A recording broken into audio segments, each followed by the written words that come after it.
Hello friends, welcome to Sunwin kitchen. இன்றைக்கி நம்ம கிச்சனில் வீட்டில் இருக்கக்கூடிய சிம்பிளான பொருளை வச்சு பேக்கரி ஸ்டைலில் சூப்பரான பிஸ்கெட் தான் எப்படி செய்யலான்னு பார்க்க போகிறோம். இந்த பிஸ்கெட் செய்கிறதுக்கு ஓவன்லாம் எதுவுமே தேவையில்லை, வீட்டில் இருக்கக்கூடிய கடாயே போதும், அதை வச்சே சூப்பராக செஞ்சிடலாம். மைதா மாவு யூஸ் பண்ணாமல் கோதுமை மாவை வச்சு எப்படி ஹெல்த்தியாக செய்யலான்றதை வாங்க பார்க்கலாம். ஒரு முறை செஞ்சு பார்த்தீங்க அப்படின்னா இனி அடிக்கடி செய்வீங்க, அந்தளவுக்கு டேஸ்ட் வந்து ரொம்ப நல்லா இருந்துச்சு. கண்டிப்பாக செஞ்சு பாருங்கள். வாங்க இப்போ எப்படி செய்யலான்றதை பார்க்கலாம். ஒரு மிக்சிங் பவுலில் அரை கப் அளவுக்கு பவுட்ரு பண்ண ஜீனி சேர்த்துக்கோங்க. நல்லா பவுட்ரு பண்ணியிருக்கணும். ஒருவேளை நல்லா பவுட்ரு ஆகலைன்னா நீங்கள் வந்து இதை ஜலிச்சிட்டு சேர்த்துக்கோங்க. 2 டீஸ்பூன் அளவுக்கு பட்டர் சேர்த்துக்கோங்க. பட்டரை வந்து ஃப்ரிட்ஜில் இருந்து கொஞ்சம் நேரத்துக்கு முன்னாடியே எடுத்து வெளியில் வச்சுருங்க. நல்லா இந்த மாதிரி மிக்ஸ் பண்ணிக்கிட்டே இருந்தீங்கன்னா நல்லா வந்து இது வந்து க்ரீம் பதத்துக்கு வரணும், அந்த பக்குவத்துக்கு வர்ற அளவுக்கு நல்லா மிக்ஸ் பண்ணிக்கிட்டே இருக்கணும். கரெக்டாக ஒரு 5 நிமிஷம் வந்து நான் மிக்ஸ் பண்ணேன். இந்த மாதிரி நல்லா க்ரீமி ஆக ஆரம்பிச்சிருச்சு. இப்போ இது இருக்கட்டும். இதில் வந்து 1 கப் அளவுக்கு கோதுமை மாவு சேர்த்துக்கோங்க.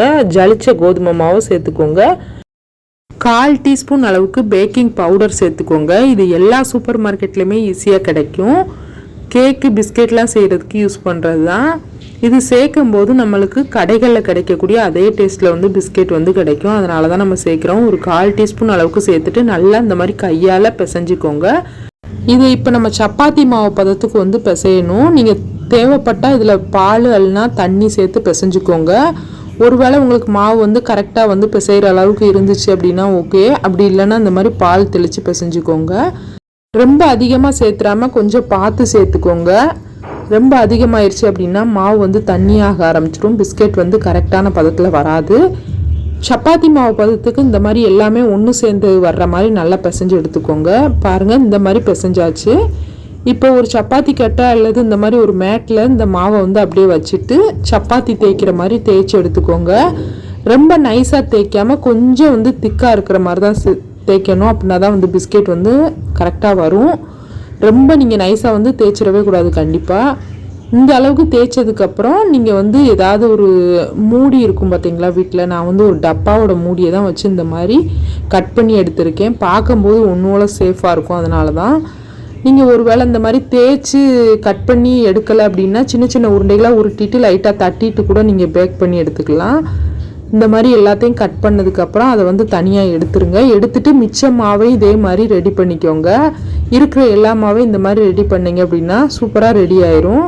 இப்போ இதை வந்து நம்ம ஒரு பிளேட்டுக்கு வந்து அப்படியே மாற்றணும். பாருங்கள், கரெக்டாக இந்த அளவுக்கு வந்து திக்காக இருக்கணும், ரொம்ப நைஸாக இருக்கக்கூடாது. ஒரு பிளேட்டில் கொஞ்சமாக எண்ணெய் தடவிட்டு அதில் கொஞ்சமாக கோதுமை மாவு தூவி விட்ருங்க. இந்த மாதிரி எல்லா சைடும் படுற மாதிரி. அதில் நம்ம ரெடி பண்ணி வச்சுருக்க பிஸ்கெட்டை வந்து ஒன்று ஒன்றா சேர்த்துக்கோங்க. இந்த மாதிரி சேர்க்கும் போது பிஸ்கெட் வந்து நல்லா ஒட்டாமல் சூப்பராக வெந்து வரும். இப்போ ஒரு கடாயை சூடு பண்ணி அதில் ஒரு சின்ன ஸ்டாண்டு வச்சுட்டு இந்த மாதிரி மூடி போட்டு ஒரு 10 நிமிஷம் லோ ஃப்ளேம்லேயே வச்சுருங்க. நல்லா சூடாகட்டும். சூடானதுக்கப்புறம் ரெடியாக இருக்க பிஸ்கெட்டை வந்து இந்த மாதிரி உள்ளே சேர்த்துருங்க வேக வைக்கிறதுக்கு. சேர்த்துட்டு இதை மூடி போட்டு ஒரு 30 நிமிஷம் வந்து லோ ஃப்ளேம்லேயே வச்சு எடுத்தீங்க அப்படின்னா சூப்பராக வந்து பிஸ்கெட் வந்து ரெடி ஆயிரும். ஓப்பன் பண்ணி பார்க்கும்போது பிஸ்கெட் வந்து சூப்பராக ரெடி ஆயிடுச்சு. இந்த மாதிரி எடுத்தீங்க அப்படின்னா ஈஸியாக வந்து வந்துடும். பாருங்கள், நல்லா வெந்திருக்கு. நீங்கள் உடனே சாப்பிட்டீங்க அப்படின்னா இந்த பிஸ்கெட் வந்து ரொம்ப சாஃப்டாக இருக்கும். நமக்கு இந்த மாதிரி தொட்டு பார்க்கையிலே சாஃப்டாக தான் இருக்க மாதிரி இருக்கும். நல்லா ஆறுனதுக்கு அப்புறமா இதை பிச்சு பார்த்தீங்கன்னா நல்லா கிறிஸ்பியாக இருக்கும். கடைகளில் கிடைக்கிற மாதிரியே ஒரு டப்பாவில் போட்டு நீங்கள் ஸ்டோர் பண்ணி வச்சிங்கன்னா உங்கள் குழந்தைங்களுக்கு வந்து ஸ்நாக்ஸ் பாக்ஸுக்கு கொடுத்துட்றதுக்கு ரொம்ப ஈஸியாக இருக்கும். கண்டிப்பாக இந்த ஹெல்த்தியான கோதுமை மாவு பிஸ்கெட்டை ட்ரை பண்ணி பாருங்கள். பார்த்துட்டு எப்படி இருந்துச்சுன்னு சொல்லுங்கள். இந்த வீடியோ பிடிச்சிச்சுன்னா வீடியோக்கு லைக் பண்ணிக்கோங்க. தேங்க்யூ.